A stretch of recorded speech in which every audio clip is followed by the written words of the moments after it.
Good morning sa inyo, Sir Bob, at sa mga nakikinig sa inyong channel. Tawagin na lang akong Tintin, taga-Tacloban. Itong kwentong ipinadala ko sa inyo ay tungkol sa nangyari sa amin ng mga kapatid ko noong 2014, Christmas Eve. Bali, 4 kami magkakapatid. Pangalawa ako sa panganay at nag-iisang babae. Nasa 3rd year college itong kuya kong si Kim at graduating naman ako ng high school. First year yung sumunod sa akin at grade 4 yung bunso. Hiwalay ang parents namin at naatira kaming 3 kay mama maliban kay kuya. Si papa ang nagpapaaral sa kanya sa college. Maayos naman yung hiwalayan ni na mama at papa at nagkakasundo sila pagdating sa mga bagay-bagay sa aming mga anak. Taga Samar si papa at si mama naman ay taga Tacloban. Bago magpasko noon ay nagkasundo sila na doon kami kay Papa magse-celebrate at New Year naman doon kay Mama. Lisensyado nang mag-drive si Kuya Kim, kaya siya na ang nagsundo sa amin dahil medyo busy si Papa. Kasama naman noon ni Kuya ang stepbrother namin, anak ng madrasta sa unang asawa, si Kuya Dave. Mas bata ng 1 taon si Kuya Dave at lihim pa nga ako nagka-crush noon sa kanya. Kaya nang sabihin ni kuya na kasama siya na magsusundo sa amin ay medyo tumalon ako sa tuwa. Hindi ko alam, Sir Bob, na sa kabila pala ng good looks ni Dave ay may tinatago siyang kawirduhan. Yan ang pagkakakilala ko sa kanya nung una. Hapon na nang sunduin nila kami dahil may dinaanan pa raw sila. Mga 6 PM ay nangangalahati na kami sa biyahe. Huminto kami sa isang fast food para maghapunan dahil hindi na kami nakakain sa pagmamadali. Habang naghihintay kami ng order ay panay silip ni Dave sa salamin sa labas. Si kuya at ang sumunod sa akin ang nagbantay ng order. Maya-maya ay tinanong ako ni Dave. Nag-blush pa nga ako noon sa pagkakatanda ko. Nakikita mo ba yung babaeng yon? Kanina pa kasi siya nakatingin sa atin. Sabay pa simpleng nagturo doon sa labas.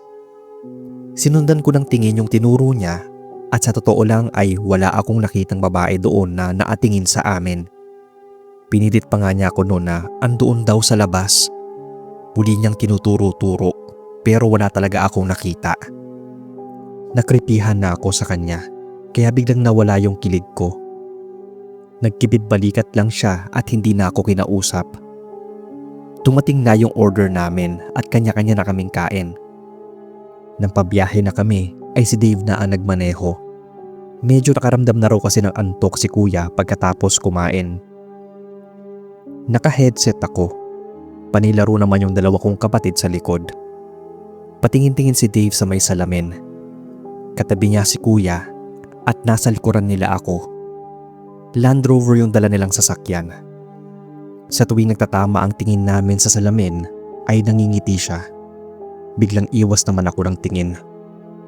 Pero parang lumukso ang dugo ko noon pati kaluluwa nang bigla siyang promeno. Nagising din noon si kuya mula sa pagkakaidlip at nahinto sa paglalaro yung 2 kong kapatid. Parehong kinabahan. Nagtanong si kuya kung bakit bigla siyang napapreno. Humingi lang ng pasensya si Dave, tumingin sa salamin at muling pinaandar ang sasakyan. Namalikmata lang daw siya at akala niya ay may tumawid na hayop.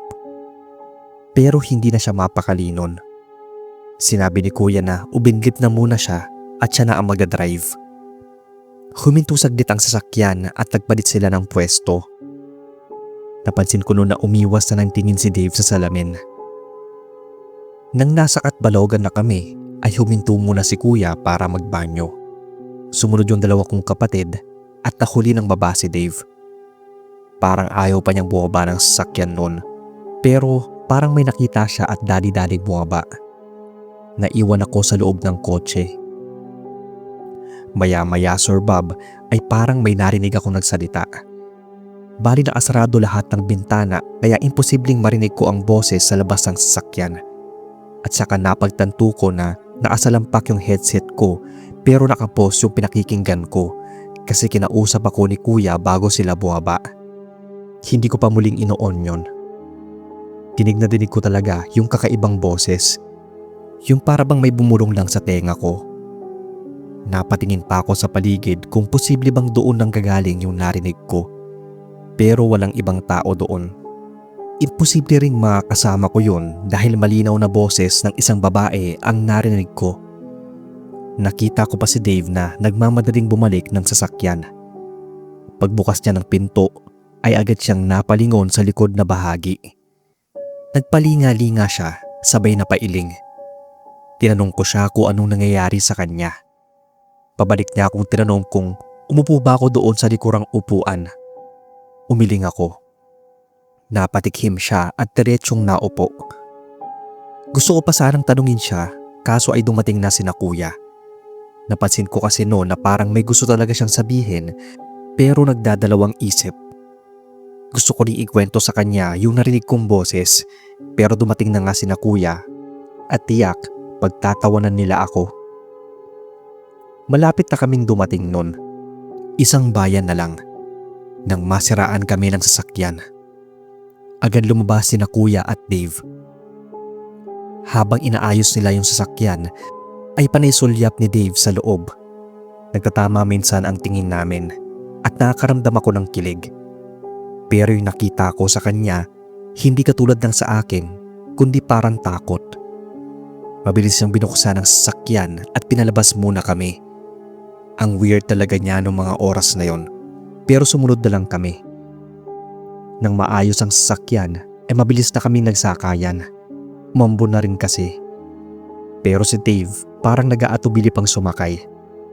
Nagtaka pa kami noon nang sabihan niya yung dalawang kapatid ko sa likod na lumipat ng upuan doon sa akin. Nagtataka man ay sumunod na lang sila. Kahit si Kuya Kim ay nagtataka rin sa mga ikinikilos ni Dave. Pero hindi na lang siya nagsalita. Pagkarating namin sa bahay nila Papa ay mabilis siyang bumaba.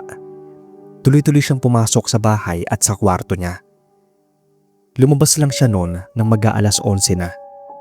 Panisulyap ko sa kanya at sobrang tahimik pa rin. Nang magnonoche buena na ay andun na kaming lahat sa sala. Bigla niyang tinawag si Kuya. Narinig kong parang nagulat si Kuya sa kinuwento kaya lumapit ako sa kanila. Narinig kong sinabi ni Dave na andito siya, sumunod siya sa atin. Napatanong ako noon kung sino yung tinutukoy niya. Si Kuya Kim na ang sumagot na may sumama daw sa aming ligaw na kaluluwa. Medyo natawa pa nga ako noon. Pero agad din niyang sinabi na babae yon at tumabi yon sa dalawang kapatid ko nung paalis pa lang daw kami. Nang magbanyo ay nakita raw niyang nakaupo yun sa likuran na inakala niyang ako. At nang masiraan kami, andun na raw yun sa tabi ko. Bigla akong natahimik at kinilabutan. Naalala ko yung narinig kong parang may bumulong sa aking boses na babae. Pero mas lalo akong kinilabutan nang sabihin niyang andoon daw yun sa sala at naamasid sa amin. Akala ko talaga ay joke lang yun. Pero sumeryoso na rin yung itsura ni Kuya Kim. Alam niyang nagsasabi ng totoo si Dave dahil alam niyang may third eye ito. Medyo balisa siya at naiilang nang salubungin namin ang Pasko. Alas 12 na noon at Christmas na kaya nagbatian ang lahat. Pero biglang nagsalita si Dave nang nawala na yung babaeng sumama sa amin. Nakapagtataka lang din na sa dami ng taong pwedeng samahan noon o sundan, bakit sa amin pa siya sumunod? Siguro dahil si Dave lang daw ang nakapansin o nakakita dito at kumapit na to sa taong nakakita. Medyo clingy yung multo. Actually, hindi ko pa talaga alam yung tamang explanation. Pero mangingilabot ka na lang na buong biyahe pala namin ay may nakasabayan kaming multo sa sasakyan. Pero mas creepy yon para kay Dave dahil siya lang naman ang nakakita. Para bang na-celebrate yun ng Christmas sa aming pamilya. Nang minsang tanungin ko si Dave kung anong itsura ng multong sumama sa amin, ang sabi niya ay wala raw itong muka. At nung naging interested na ako sa pakikinig ng mga horror stories, kadalasan sa mga naririnig kong kwento tungkol sa mga multo, kung hindi malabo o hindi maipinta ang muka, ay wala itong muka. Marami pang kwentong katatakutan si Dave na gusto kong i-share sana sa inyo next time. Hanggang dito na lang Sir Bob at God bless sa inyo.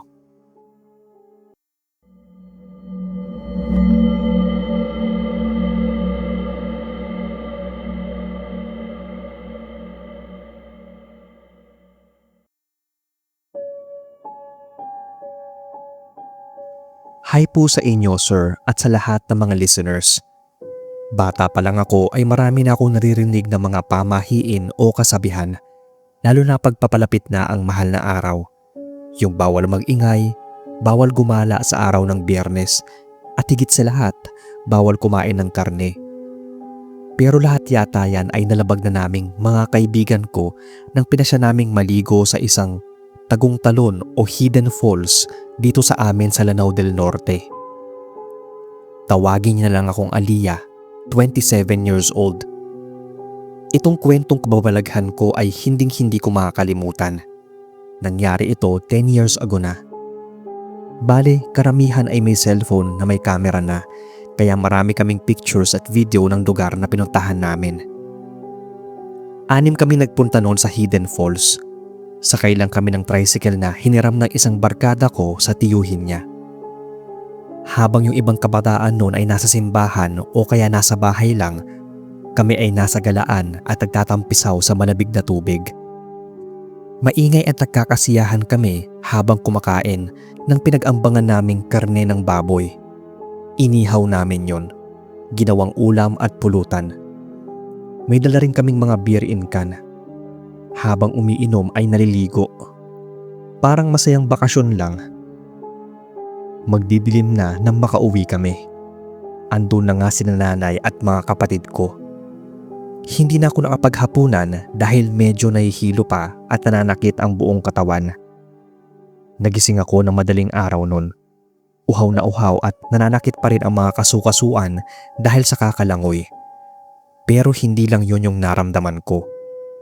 Nakaramdam din ako ng hapdi sa maselang bahagi ng katawan ko at sa labi. Nang madampian ng tubig yung bibig ko ay parang ngayong napaso. Mabilis akong tumingin sa salamin. Nagulat ako na meron akong sugat sa bibig at nagnanana pa. Sobrang namumula ito at namamaga. Nilagyan ko yun ng cream na gamot sa mga kate. Nangiihi na ako ay nakaramdam ako ng sobrang pananakit ng puson. Habang umiihi ako noon ay narinig ko na parang may sumamang matigas na bagay. Dali-dali akong tumayo para tingnan kung ano yon. Ganoon na lang yung kilabot ko Sir Bob nang makita ang mahaba at itim na bagay na nasa loob ng toilet bowl. At mas lalo akong kinilabutan nang bigla yung gumalaw. Para itong itim na uod. Pero hindi agad ako nagpanik dahil inisip ko na baka andoon na yon bago pa ako umihi at hindi ko lang napansin. Nang pahiga na ako ulit ay doon ko naramdaman na may kakaibang guhit ng sakit sa puson ko. At maya-maya lang nun ay nag-discharge ako. May kakaiba akong naramdaman sa underwear ko. Nang tinan ko yon ay isang tumpok ng itim. Napamura ako dahil inakala kong baka dumumi ako. Nang dalhin ko yun sa lababo para labhan ay sobrang sangsang at lansa ng amoy. Hindi siya yung baho ng dumi na iniisip ko. Nang itaktak ko yun sa lababo ay may naggagalawan mula roon. Napamura ako nang matitigan ko mabuti kung ano yon. Yun yung mga maliliit na uod na kulay itim. Napahiyaw ako ng malakas. Naramdaman ko na lang na biglang sumakit yung maselang bahagi at yung sugat sa bibig ko. Nag-iiyak na akong humingi ng tulong. Nang tinanyo ni nanay ay hindi siya maapaniwala sa nakita. Maraming sugat-sugat at may lumalabas raw na parang uod na itim. Sobrang lansa ng amoy na napapatakip pa siya ng ilong. Alam kong nakakahiyang ikwento itong karanasan ko. Pero gusto ko lang na magsilbing aral din ito sa mga kabataang mas inuuna ang gala kesa sa makinig at sumunod sa mga magulang. Kapahamakan talaga ang dulot ng matitigas ang ulo. Bago nila ako dalhin sa ospital ay nawalan ako ng malay. Pero ilang araw na ako naka-confine ay hindi pa rin gumagaling yung sugat ko. Lalo pang lumala at nananakit. Halos hindi na ako nakatulog ng maayos. Iyak lang ako ng iyak Hindi rin tumatalab ang mga pain relievers na pinapainom sa akin. Lalo lang nag-i-inflame at nagsisimulang magnana ang sugat. Lalo ring sumasangsang ang amoy, kaya nakakahiya talaga na kahit yung mga kasama ko sa ward ay puro na nakamask. At kapag may papasok nun, ay agad nagtatakip ng ilong. Nang mag-iisang linggo at wala pa ring improvement sa lagay ko, ay pinasyanan ni nanay na ilabas ako. Lumalaki na rin kasi yung bayarin pero hindi naman ako gumagaling. Sabi ng ilang nurse ay baka meron akong tinatawag na flesh-eating bacteria. Pero hindi naman yon kumakalat o nalulusaw ang laman ko. Ganun pa rin yung sugat ko pero nagnanana at lalong sumasakit at umaamoy. Subukan na lang daw ni nanay na ipagamot ako sa albularyo. Baka gumaling pa. Nagulantang talaga si nanay nang sabihin ng albularyo na may nasagi raw akong elemento sa gubat. Bukod pa raw doon ay mukhang naingayan daw yon sa akin kaya pinarusahan ako. Tiniis ko ang sakit ng paglapat ng telang ginanggang sa apoy at may lamang halamang ugat at langis. Narinig kong dinasalan yon ng albularyo. Marahan niyang pinahid yon sa lahat ng sugat ko. Buong katawan ko ay dinaanan ng tela. At sa bawat pagpahid niya ay may lumalabas na kung ano-anong parang mga ugat at kahoy. Meron ding mga dahon, uod at kung ano-ano pang maliit na insekto. Hindi siya tumigil hanggat hindi nasisimot lahat ng itinanim sa akin ng elementong itim na nagparusa. 2 araw lang ang lumipas ay natuyo na yung mga sugat ko at gumaling. Natuto ako, Sir Bob, na rumispeto sa isang lugar lalo na at tago at tahimik doon. Hindi dahil sa Biyernes Santo nang gumala kami, kundi dahil nawalan ako ng galang sa kalikasan at sa lugar na hindi ko alam na may iba pa palang naninirahan.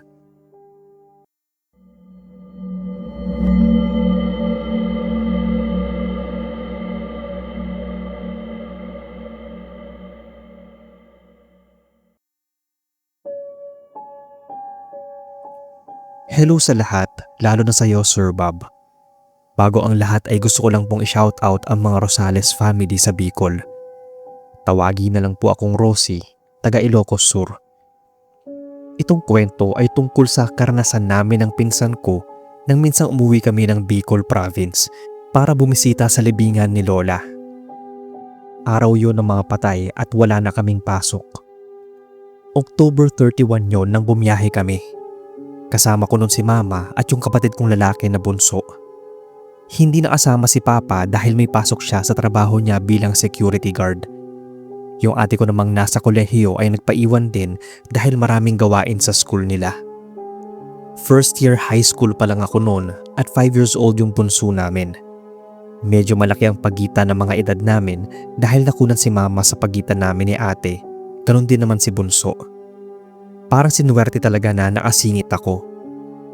Nung bata pa ako, as in toddler pa, sabi ng mga matatanda doon sa amin ay batiin daw ako. Pansinin daw kasi medyo may katabaan yung pisngi at kulot yung buhok ko na sobrang itim. Cute nga raw ako nung bata, ewan ko lang ngayon. November 2 yon nang pagpunta kami sa libingan ni Lola. Nanay yon ni Mama. Mostly talaga parang nakasanayan na November 1 nagpupuntahan ang mga tao sa sementeryo. Kaya doon na kami pumunta para wala gaanong tao.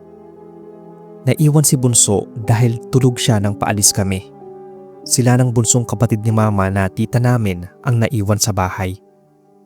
Kasama ko noon si Mama, si tita at 2 kong pinsan. Yung isa ay lalaki na nasa high school at yung isa naman ay nasa grade 5. Yun yung madalas kong kasama kapag nagbabakasyon kami. Tawagin na lang natin siyang Remy. Katulad ko ay tabain din si Remy at malaking bulas, kaya madalas kaming mapagkamalang magkapatid noon. Habang nasa sementeryo ay abala si na Mama sa paglilinis at pag-aayos ng puntod ni Lola. Nagsindi na rin sila ng kandila at nagdasal. Si Janjan naman na pinsan ko ay pinuntahan yung kaklase niyang naroon din sa sementeryo. Kami naman ni Remy ay abala sa paglalaro ng kandila. Nga pala, Sir Bob, sobrang kinikilabutan talaga ako kapag naaalala ko to. Malinaw pa to sa isipan ko kesa kay Remy, kaya hindi ko maiwasang kilabutan kapag kinakwento ko to. Kasi habang naglalaro kami noon, may dumaang matandang babaeng nakaitim sa harapan namin. Uugod-ugod na ito.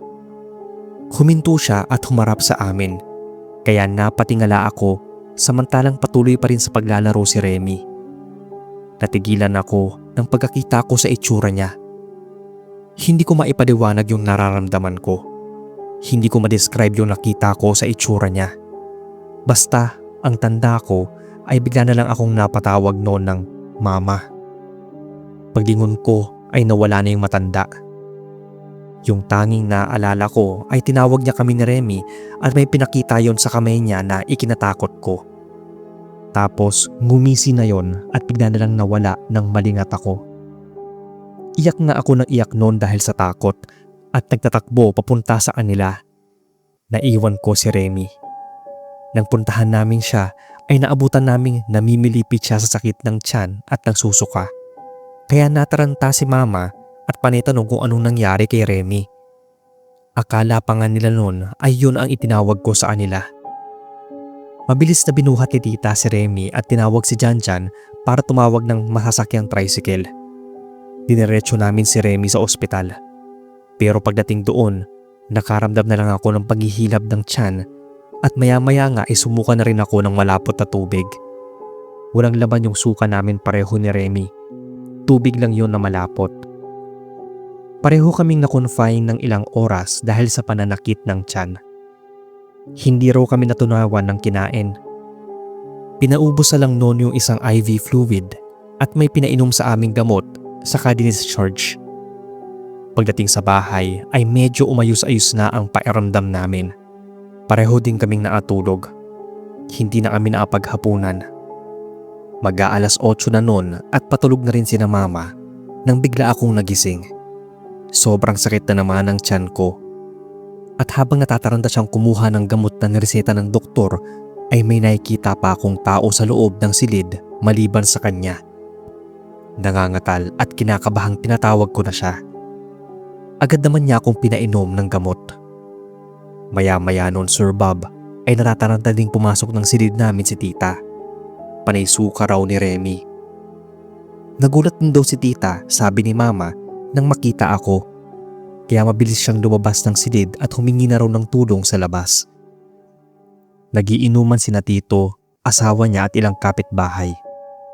Narinig daw ako ni mama na may sinasabi. Nakapikit raw ako ng mariin at hindi na maibenta ang muka. Panisambit ko raw noon na may matanda sa silid namin. Itinuturo ko raw yon kahit nakapikit ang mga mata. Mama, nakakatakot. Mama, kukunin daw niya kami. Yun yung paulit-ulit ko raw sinasabi. Ang natatandaan ko, Sir Bob, ay hawak-hawak na noon ang mga paa ko at hinihila ako. Kaya panay daw ang pagpupumiglas ko, sabi ni mama, kahit wala namang humahawak sa akin. Takot na takot raw ako at halos maglupasay na sa pagpupumiglas. Pinipigilan na lang ako noon ni mama na hindi ko masaktan ang sarili. Paano namang hindi ako matatakot? Hindi naman kasi normal yung itsura ng patanda na nakikita ko. Para lang kasi itong bungo. Tapos lumulutang pa siya. Iyak ako ng iyak at sinasabi ko kay mama na paalisin niya yon. May pumasok na babaeng kapitbahay. Ano raw ang nangyayari sa amin ni Remy? Pareho daw kaming parang may kinatatakutan at panidaing na masakit ang tiyan. Ang sabi ay baka nausog kami. Ganun daw ang nangyari sa pamangkin niya na muntikan ng mamatay. Minadali niya si mama na alalayan ako. Tinulungan na rin niya noon si mama. Sinakay nila kami ni Remy sa tricycle at dinala sa isang albularyo. Pagdating doon, bigla na lang daw kami nagwawala. Nakita ko na naman yung matanda. Panituro ko raw sa albularyo, takot na takot. Pero ang sabi ni mama, yun daw ang gagamot sa amin. Hindi ko alam kung bakit yung matanda ang nakikita namin ni Remy sa albularyo. Tama nga ang sinabi ng kapitbahay, nausog daw kami. Pero bakit naman parang may nakikita pa kaming nakakatakot? Pinatahimik sila ng albularyo at sinabing nasa paligid lang daw ang may gawa sa amin nun. May pinahid ito sa sikmura at tiyan namin. Sunod ay parang pinisil niya yung 3 daliri niya sa sikmura. Naramdaman ko na parang may gustong lumabas sa bibig ko. Muli na naman akong naiyak dahil narinig kong may tumawag sa akin. Mabilis akong napatingin sa may bintana kung saan ko narinig yung may tumawag at sumitsit pa nga. Paglingon ko ay bumunanghit talaga ako ng iyak. Napasunod din pala noon ng tingin si Remy at dalawa na kaming nag-iyakan. Ang natatandaan ko ay nakangisi yung nilalabas ang dilang mahaba. Hindi ko talaga maipaliwanag yung takot ko. Nang biglang nagsalita yung albularyo na wag daw namin tingnan. Nanggugulo yon para hindi niya kami magamot. Maya-maya ay lumapit siya sa bintana at may sinaboy. Hindi ko alam kung asin ba yon o abo. Basta, hindi ko na ulit nakita yung matanda. Nang pinisil niya yung sikmura ko, ay nasuka ako ng maraming malapot na tubig. Pero may sumama doon na itim na bato. Matigas kasi yon, pero hindi naman daw bato yon. Si Remy ay hindi gaanong nakasuka, kaya natagalan sa kanya yung albularyo. Ilang beses din nang may pinahid sa sikmura niya at pinisil. Pero hindi niya mailabas-labas yung malapot na tubig tulad nung sakin. Iyak na siya ng iyak dahil sobrang sakit na raw ng tiyan niya. Hindi naman kasi alam kung anong nangyari sa kanya nung naiwan ko siyang mag-isa. May pinainom na sa kanya na sobrang hilab daw sa tiyan. Hilaw yata na itlog yon. At doon na talaga siya nasuka. Gulat na gulat kami nang makitang may sumamang parang butete sa suka niya. Sobrang itim noon na nangingintab at mas malaki kesa sa butete. Pagkaluwa ni Remy ay nawalan siya ng malay. Hindi lang daw kami ang nausog, kundi balak rin aswangin nang gumawa nito sa amin. At mukhang mas malaki na raw ang nagawang damage noon sa sigmura at bituka ni Remy. After niyang magamot sa albularyo, ay dinala siya ni tita sa ospital. Buti na lang at naagapan naman yung naging sakit sa bituka ni Remy. Ang bilis raw ng pinsala ng matandang yon sa amin. Mukhang balak talaga niya kaming kunin o kainin. Binilinan si mama na magsaboy ng asin at huwag muna kaming palalabasin. Binigyan din si mama ng langis na binaon namin pauwing Ilocos. Sa layo raw na magiging biyahe namin, baka may makasalumuha kaming katulad ng matanda. Mahirap na at may kasama pa kaming mas bata. Buti na lang at hindi na isama noon si Bunso. Baka pati siya ay nabiktima na rin ng matandang manguusog na aswang na yon.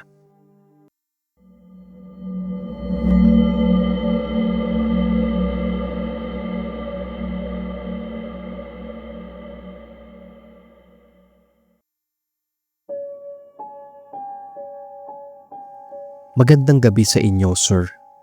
Tawagin na lang akong Dino, taga La Union.